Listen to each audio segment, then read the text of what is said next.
السلام عليكم واهلا بيكم في قناة كروشيه كافيه. هقدم طريقة عمل طاقية باريه واوريدي قدمتها قبل كده من 10 سنين ولسه بتطبقوها لحد دلوقتي، بس المرة دي هقدمها بغرزة مختلفة وهتبقى برضو بمقاس للكبار، وهوضح ازاي تعملوها بمقاس اصغر. لعمل الطاقية تقدري تستخدمي اي خيط مع مقاس الابرة المناسب. انا هستخدم خيوط مهير اليز انجراجال باللون الاحمر رقمه 106. نسبة الصوف 20%، وزن الشلة 100 جرام، عدد الامتار 550 متر. وده بيخلي خيوط المهير تعتبر اقتصادية، لانه الشلة الواحدة ممكن تعملي منها 2 طاقية بنفس المقاس. وهتلاقوا في اول تعليق مثبت لستة بجميع فيديوهاتي بخيوط المهير، بس ابدا ما انصحش بالمهير للمبتدئين لان الفتلة تعتبر رفيعة، والنفشة اللي في الخيط ممكن تخليكي ما تشوفيش الغرز كويس. فلو مبتدئة او لسه بتتلخبطي خليكي في الخيوط الصوف العادية. هستخدم معاه ابرة كروشيه 3.5 ملي. كمية الخيط شلة واحدة بس 100 جرام، سواء من المهير او اي خيوط تانية.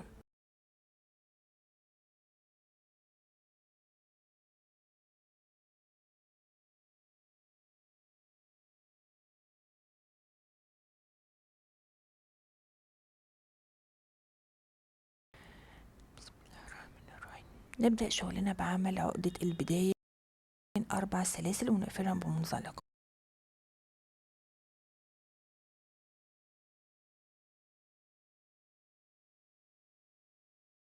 نروح على أول سلسلة بدأنا بيها، نمر من الحلقة الأمامية، نسحب الخيط منزلقة، ارتفع بسلسلة واحدة، وارتفاع السلسلة ده هيفضل ثابت معانا، ده بس لمجرد الارتفاع ملوش أي علاقة بالشغل. سلسلة واحدة بس للارتفاع. داخل الحلقة هشتغل 12 غرزة عمود بلفة، 1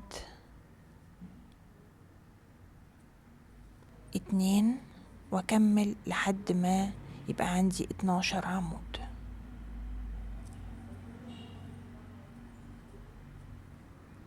العمود رقم 12، وبنصح المبتدئين والناس اللي بتتلخبط يعلموا حرف الفي لأول غرزة عمود بدأنا بيها. أنا هعلمه هنا معاكم عشان أوضح لكم الخطوة اللي بعدها. فده حرف الفي لأول عمود. هقفل بمنزلقة، همر أسفل الحلقتين لحرف الفي، أسحب الخيط منزلقة. بنفس تسلسل كروشيه الدائرة المفروض انه بنشتغل تزايد في كل الغرز، فهنا ال 12 مفروض يبقوا 24. ارتفع بسلسلة واحدة، ألف الخيط وهبدأ بعمود أمامي. فبمر من هنا من ظهر العمود، نفس العمود اللي أنا معلماه واللي قفلت فيه بمنزلقة، ده أول عمود عندي. فمش بشتغل بقى أسفل الحلقتين، لا، ببدأ بعمود أمامي، بسحب الخيط، ألف واطلع من حلقتين، ألف واطلع من حلقتين. أنا كده بدأت بعمود أمامي. عشان أشتغل تزايد هشتغله بقى في حرف الفي اللي هو كان المفروض أشتغل فيه العمود، فأنا سبت حرف الفي ما اشتغلتش فيه وبدأت بعمود أمامي، وفي نفس العمود هشتغل بقى كمان عمود بس أسفل حلقتين حرف الفي. فبلف الخيط وهنا هلاقي حرف الفي واضح عندي اللي هو فيه العلامة، وبسحب وبشتغل عمود. انا كده اشتغلت تزايد. هكرر بقى في كل الغرز، وبرده لو بتتلخبطي مهم جدا تعلمي حرف الفي للعمود الامامي عشان هو ده اللي هنقفل فيه بمنزلقة. فده الفي لاول عمود امامي، وده الفي للعمود التاني.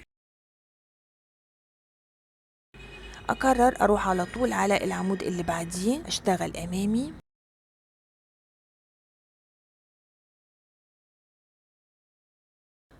وهنا طبعا حرف الفي فاضي عندي لان انا اشتغلت امامي. ففي نفس العمود بمر اسفل الحلقتين وبشتغل العمود التاني عشان اعمل تزايد. اروح على العمود اللي بعديه التالت امامي، في حرف الفي لنفس العمود بضير الشغل كده، هلاقي حرف الفي واضح قدامي، شايفين؟ وبشتغل العمود بتاع التزايد. بعديه امامي، شايفين حرف الفي اهو، بس انا مش هشتغل فيه، بشتغل على العمود نفسه امامي، برجع تاني لحرف الفي اللي انا سبته، بيبقى دايما كده على اليمين، نخلي بالنا ما نروحش هنا ده العمود اللي بعده، لا هو هنا بيبقى فيه ظهر الشغل كده ناحية اليمين.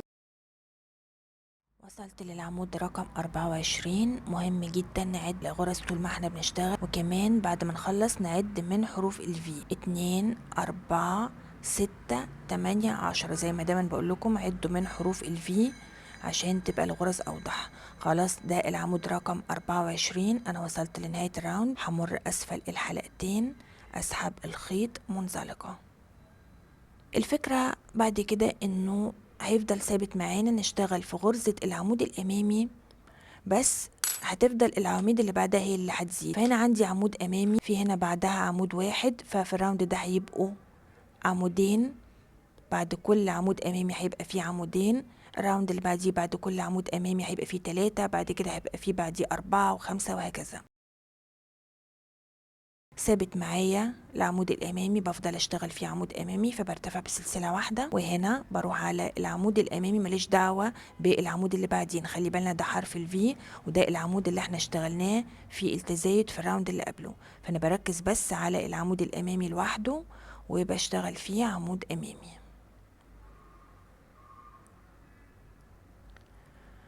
بشتغل برضو تزايد، دي هتفضل ثابته معايا.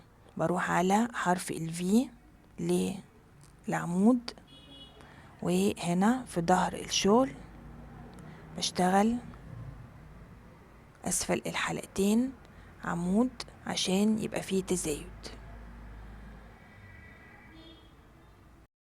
ده هنا حرف الفي بعلمه لغرزة العمود الامامي. بروح على العمود اللي بعديه، اخلي بالي هنا في غرزة عمود اللي هي عمود التزايد في الراوند اللي قبله، فهنا في العمود ده بشتغل عمود خلفي. فانا بدأت الراوند انه عادي اشتغلت عمود امامي في العمود الامامي، واشتغلت تزايد في حرف الفي لنفس العمود، والعمود اللي بعدهم اشتغلت فيه عمود خلفي، فكده بقى بعد العمود الامامي بقى في عندي 2 عمود. شايفين حتى حروف الفي 1 2 3. بكرر، بروح على طول على العمود الامامي اللي بعديه بشتغل عمود امامي، حرف الفي لنفس العمود بشتغل عمود،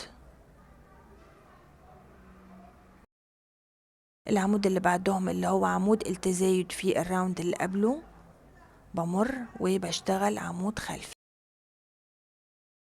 فكده بقى بعد العمود الامامي، شايفين ده الامامي بعديه 1 2.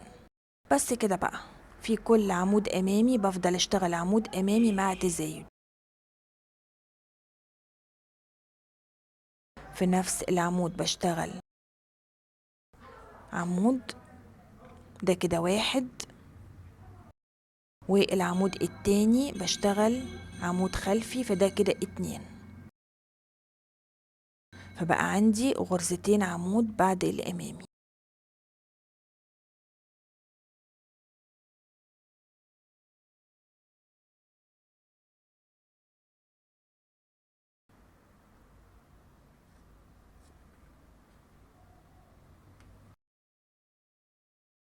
اللي بعدهم عمود خلفي،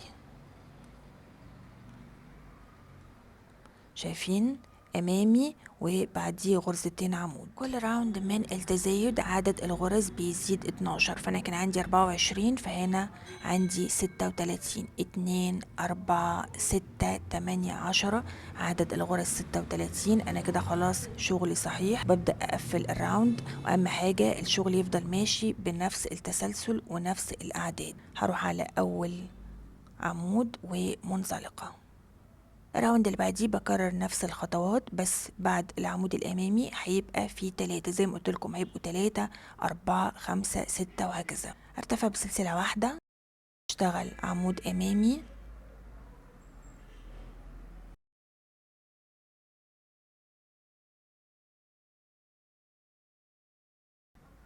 ده اول عمود، وببدأ اروح هنا على حرف الفي، ويعني شوية في اول غرزة بيبقى مش واضح، فعشان كده بقول لكم سيبوا العلامة لو هتتلخبطوا. هنا ده حرف الفي، وبشتغل اول عمود، ده كده اول عمود من التلاتة. ببدأ بقى اعد من هنا، من بعد العمود الامامي ببدأ اعد عمود التزايد مع العواميد اللي بعديه. فخلاص انسى بقى العمود الامامي، ده كده واحد، اللي بعديه خلفي اتنين، كل العواميد اللي بعد التزايد بقى بتبقى خلفي اتنين تلاتة. كده بعد العمود الامامي بقى فيه تلاتة بما فيهم عمود التزايد، شايفين؟ واحد اتنين تلاتة اربعة. بروح على اللي بعديه، ثابت معايا عمود امامي مع تزايد، خلاص بنساه وببدأ بقى اروح على حرف الفي، فبمر اسفل الحلقتين، ده كده واحد، بعد التزايد كل اللي بعديه خلفي اتنين تلاتة.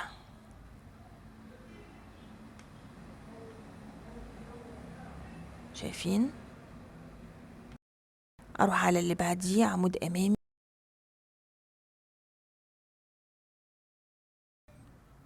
واحد، اللي بعديه كلهم بعد التزايد بيبقوا خلفي، فهبدأ اعد اتنين تلاتة.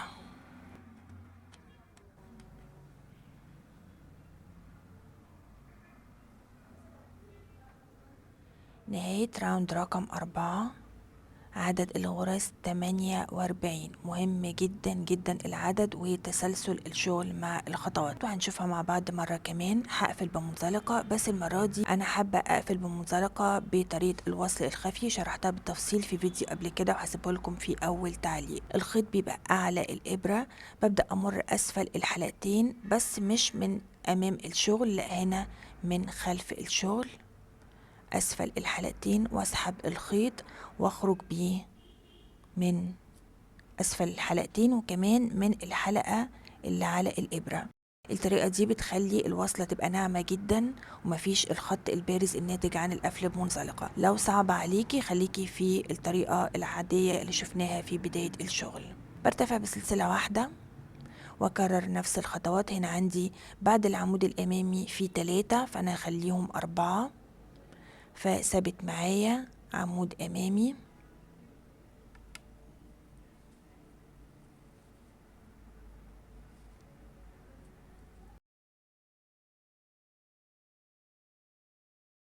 وهنا عشان قفلت بطريقة الوصل الخفي، فلو انت مبتدئة ما انصحكيش ان انت تبدأي بيها على طول، لانه هنا حرف الفي مش هيبقى واضح شوية، فخليكي في الطريقة العادية. ده هنا حرف الفي، هشتغل تزايد، هكمل بقى بعمود خلفي، ده كده العمود رقم 1 من العواميد اللي بعد الامامي، بعديه 2 3 4. كده بقى عندي 4 عواميد، 1 2 3 4 بعد الامامي. اروح على اللي بعديه، ثابت معايا الامامي، حرف الفي لنفس العمود، ده كده هيبقى رقم 1. اللي بعديه خلفي 2 3 4. فالفكرة كلها انه انا بشتغل عمود امامي مع تزايد، والعواميد الخلفي اللي بعديه بتفضل ثابتة، بشتغل فيها عمود خلفي امامي في نفس الغرزة، او في حرف الفي لنفس الغرزة 1، الخلفي بيفضل زي ما هو 2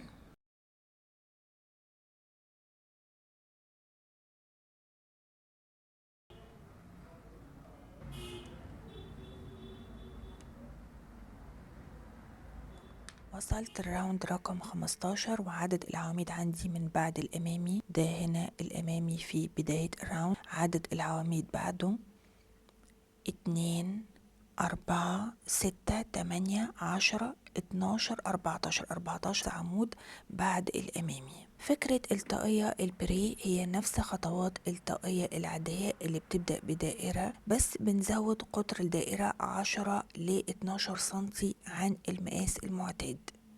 يعني مثلا قطر الدائرة للطاقية العادية للكبار والمراهقين بشكل عام وأي سن فوق 10 سنين، لحد كمان المقاسات النسائي بتتراوح من 15 ل 17 سنتي بالكتير. عشان نحولها البريه بنزود من 10 ل 12 سنتي، يعني بيوصل قطر الدائرة من 25 ل 27 سنتي بالكتير. وفي ناس كمان بتحب تزود قطر الدائرة أكتر وبتبقى جميلة برضو، بس خلينا في المقاسات الوسط المناسبة لأغلب الأذواق. ده شكل الشغل عندي زي ما وضحت بعد ما وصلت لراوند رقم 15.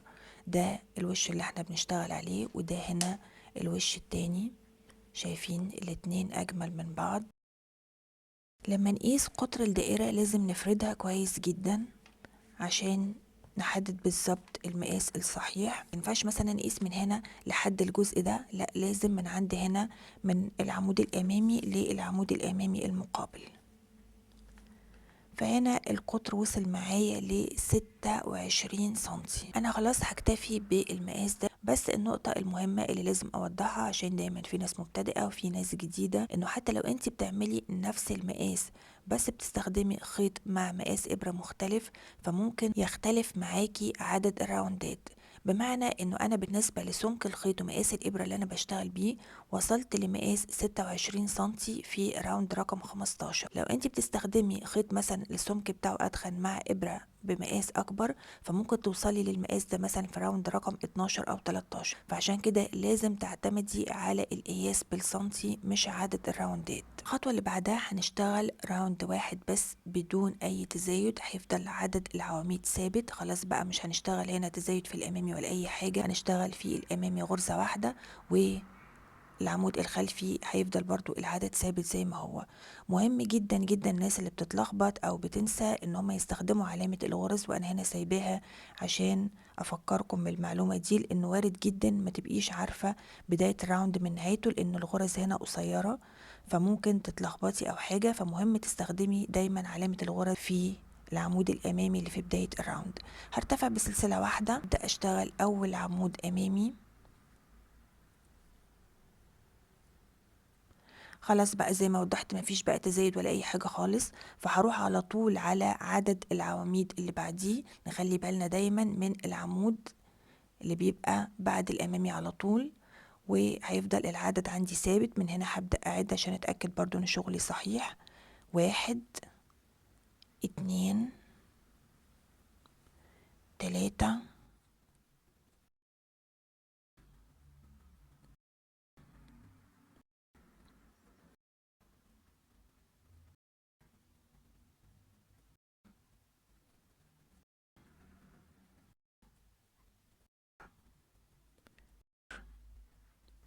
14. خلاص خلصت المجموعة دي. هبدأ في اللي بعدهم عمود امامي،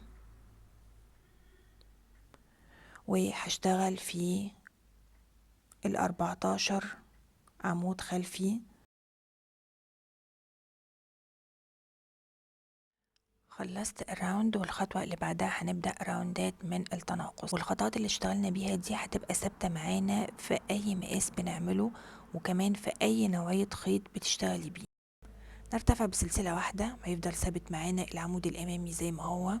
فببدأ بعمود أمامي،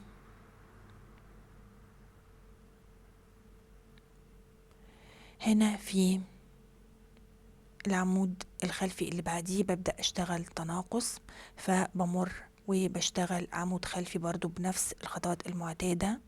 بسحب الخيط وبطلع من حلقتين بس، مش بكمل للآخر. بروح على طول على العمود اللي بعديه، اسحب الخيط، اطلع من حلقتين بس. تفضل 3 على الإبرة، ألف الخيط واطلع من ال3 حلقات. التناقص العادي بغرزة العمود بلفة، بس الفرق ان احنا بنشتغل عمود خلفي. كل راوند من التناقص عدد العواميد هينقص عمود واحد بس، فانا بشتغل تناقص في اول عمودين، بعد كده بقية العواميد بشتغل فيه عادي خالص. في كل عمود بشتغل عمود زي ما هو. فانا هنا عدد العواميد عندي 14 من بعد الامامي، فالمفروض ان هم هيبقوا 13. فببدأ اعد برضو عشان اتأكد. هنا خلاص بعتبر انه التناقص ده عمود واحد بس، دايما بنركز على حرف الفي خاصة في التناقص عشان ما نتلخبطش. فكده 2 5 6 7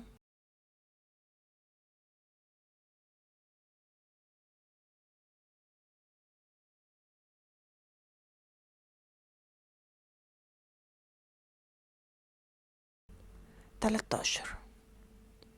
خلاص انا كده اشتغلت تناقص على اول 14 عمود.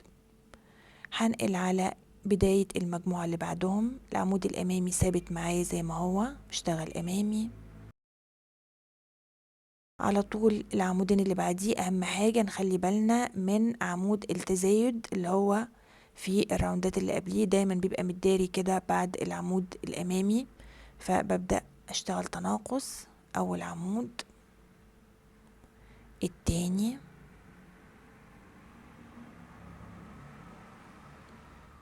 خلاص ده كده العمود رقم 1. ببدأ انقل على اللي بعديه وبكرر نفس الخطوات لنهاية الراوند. خلصت الراوند وهبدأ في اللي بعده، وهنفضل نكرر نفس راوندات التناقص. وزي ما وضحت كل مرة عدد العواميد اللي بعد الأمامي هينقص 1. هنا 13، مفروض في الراوند التناقص اللي بعديه اللي هبدأه دلوقتي هيبقوا 12، اللي بعديه 11، اللي بعديه 10، وهكذا. ارتفع بسلسلة بعمود أمامي،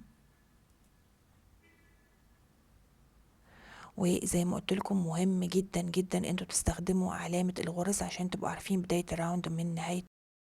بعد العمود الامامي خلاص بنتعامل مع العمودين دول، نخلي بالنا دول خلاص بقوا عمود واحد، عمودين التناقص واليوم حرف في 1، فنخلي بالنا هنتعامل معاهم على ان هم عمود. فبشتغل تناقص في اول عمود، وبعدين بروح على طول على العمود اللي بعديه. ده كده 1 من بعد الامامي، 2 3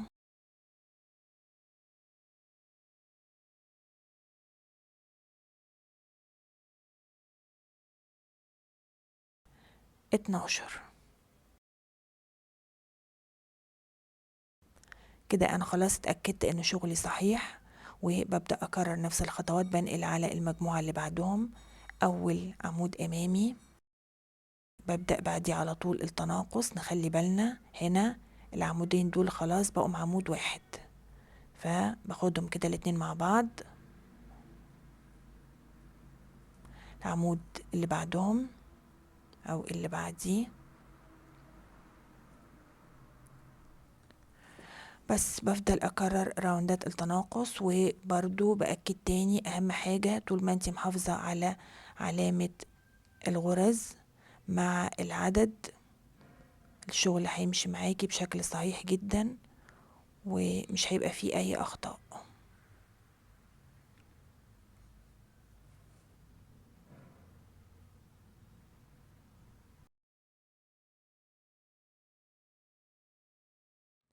فضلت مكملة في راوندات التناقص لحد ما عدد العواميد بعد الأمامي وصل ل6. فهنا بداية الراوند ده العمود الأمامي. لو عدينا من حروف الفي 2 4 6، الأمامي اللي بعدهم 1 2 3 4 5 6. طيب بنعرف ازاي ان احنا وصلنا للمقاس المطلوب، خاصة لو بتشتغلي بخيط مختلف؟ بنقيس قطر الدائرة من هنا من داخل الشغل، يعني مش من هنا مثلا لهنا، لا، عاوزين نركز بس على الدائرة اللي هي هنا داخل الشغل.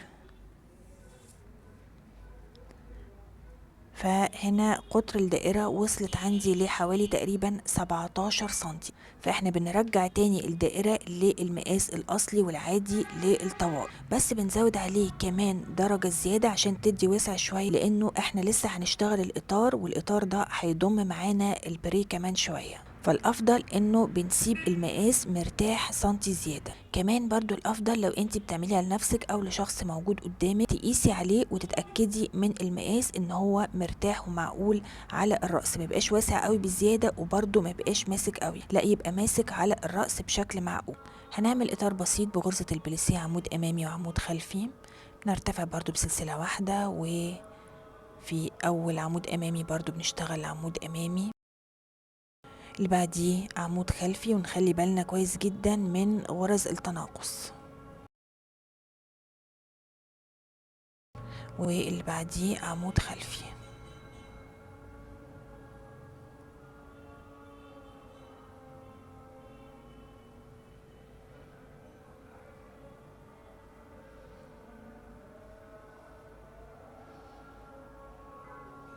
الراوند اللي بعديه الخطوات المعتادة لغرزة البليسيه، بشتغل في الغرز زي ما انا شايفاها، الامامي بيفضل امامي والعمود الخلفي بيفضل خلفي، برضو برتفع بسلسلة، واول عمود امامي بشتغل امامي واللي بعديه خلفي.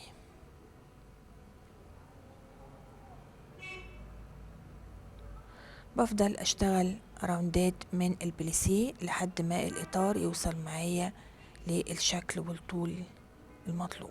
اجمالي عدد الراوندات عندي بغرزة البليسيه 7 راوند، وخلاص هكتفي بالارتفاع ده للاطار. انت ممكن تزودي او تنقصي على حسب الشكل اللي انت عاوزاه، وكمان على حسب سمك الخيط. بنقفل بمنزلقة وخلاص بنقص الخيط ونشتغل سلسلة وننهي الشغل. الشكل النهائي